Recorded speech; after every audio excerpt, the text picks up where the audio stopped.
Well, this week has had I mean a lot of smells of just pure nostalgia to it. We've had fermenting Tory rebellions over Brexit. We've had come downs, up downs, climb downs, reversals, U turns. We've even had Nigel Farage pop out of the woodwork and say, this isn't the Brexit we voted for.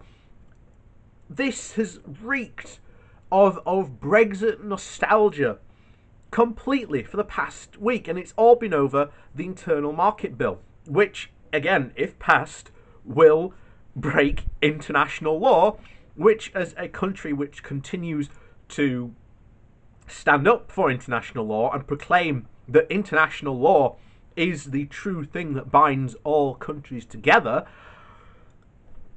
us breaking it is quite a massive deal. It makes us look like massive hypocrites on this front. But in comes Andrew Adonis today. Basically, he oh,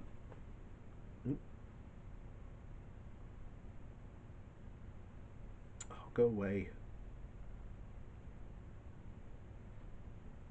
Why have I... Sorry, I don't know why. Just random adverts come up. There we go. Anyway, so yeah, this is really the year. I don't think we're going to get Brexit sorted this year. I really don't think so. I think even at the 11th hour,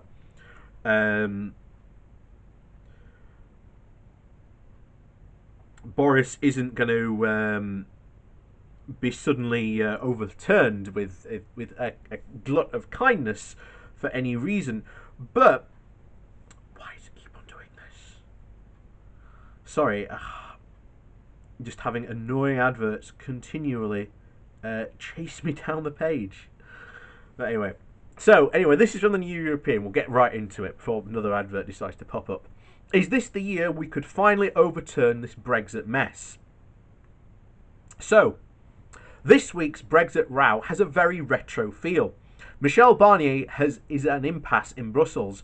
The Tory rebels are led by a former Attorney General. They get Brexit done for old time's sake, and we even had Ed Miliband gesticulating frantically at the dispatch box and Nigel Farage popping up to declare that this isn't the Brexit we voted for.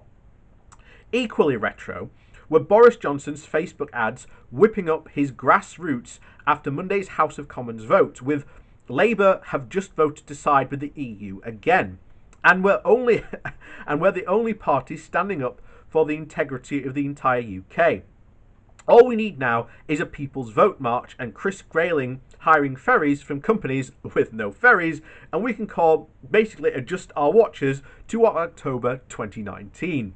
And this is where I've continuously said for a lot of this stuff, it just feels like this time last year. It really does get a bizarre feeling of deja vu all over again. And I don't know about you, but that's definitely how I feel, even during this situation. And I've said it before, even though people and positions have changed, nothing has actually progressed. We're exactly where we were back in October of 2019.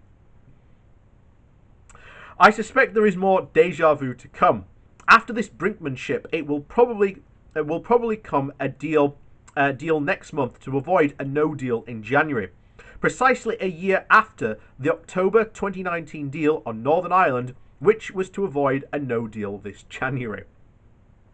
The immediate constitutional crisis is reminiscent, or more deja vu, of the prognostication crisis exactly a year ago in September of 2019. This time it will probably be the House of Lords rather than the Supreme Court, which prevents Johnson and Cummings taking the British state into illegally disgraceful territory by rejecting the internal market bill, which overrides Johnson's own withdrawal agreement and the Northern Ireland Protocol. It looks as if the rejection of the bill in the Lords will be largely a Tory affair. Michael Howard and William Hague have both strongly condemned Johnson's latest antics, and I expect one, or if not more of them, will yield the knife on the elegant red benches. Breaking international law would leave Britain truly exposed, wrote Haig in the Tuesday's Telegraph. As Foreign Secretary, I saw firsthand how much we rely on our reputation for upholding global rules. It is essentially that the House of Lords rejects Johnson's cavalier disregard for international law. Doing so will become seen as a staging point in the ultimate fight back against this monstrous government, which gets even worse over time as it mismanages COVID-19 with as much incompetence and malevolence as it implements Brexit. However, provided it is indeed deja vu all over again, there seems to be some sort of kind of a deal this autumn. The drama itself will not reverse Brexit or even stop a fairly hard Brexit, which leaves us out of the single market and the EU's political institutions. With only a Canada-style free trade agreement covering goods, where we have a massive trade deficit, which will leave us with a massive trade deficit with the EU. There won't be a 10-mile tailbacks to Dover, and food shortages will be worse off over time. Herein lies the critical problem for Johnson and the critical opportunity for us pro-Europeans.